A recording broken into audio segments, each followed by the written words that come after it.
વલસાડના petrol pump પર બાઇકમાં લાગી ભીષણ આગ. પેટ્રોલ પંપના કર્મચારીએ બાજી સંભાળી લીધી. વલસાડના એક પેટ્રોલ પંપ પર પેટ્રોલ પુરાવા આવેલા એક વ્યક્તિની બાઇકમાં પેટ્રોલ પુરાવ્યા બાદ બાઇકમાં અચાનક આગ ફાટી નીકળી હતી અને ક્ષણવારમાં જ આખી બાઇક આગમાં ખાખ થઈ ગઈ હતી અને પેટ્રોલ પંપ ઉપર પેટ્રોલ પુરાવા આવેલા ગ્રાહકો સહિત આસપાસના દુકાનદારોના જીવ તાળવે ચોંટ્યા હતા. જોકે પેટ્રોલ પંપ પર અગ્નિશામક સાધનોની સુવિધાને લઈ પેટ્રોલ પંપ પર ફરજ બજાવતા કર્મચારીએ આગ ઓલવી કાઢી હતી અને મોટી હોનારત થતા અટકી ગઈ હતી.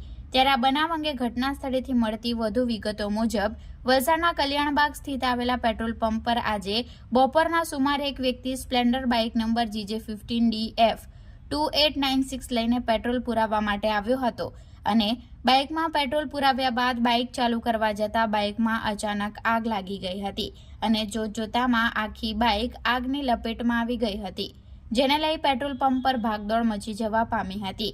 ત્યારે પેટ્રોલ પંપ પર મૂકેલા અગ્નિશામકના સાધનોથી પેટ્રોલ પંપના કર્મચારીએ સમય સૂચકતા જાળવી આગ ઓલવી કાઢી હતી અને લોકોએ રાહતનો શ્વાસ લીધો હતો. જોકે આ બનાવમાં આગ લાગવાનું કારણ હજી સુધી અકબંધ છે.